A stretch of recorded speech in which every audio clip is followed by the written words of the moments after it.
So right here I have a 1999 Perodua Kancil EX850.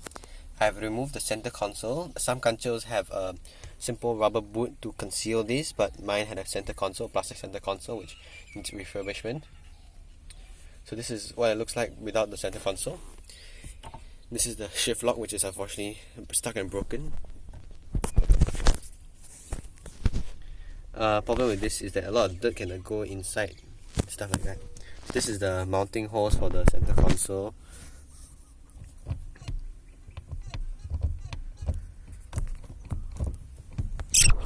Reverse, first, second, third, fourth, fifth.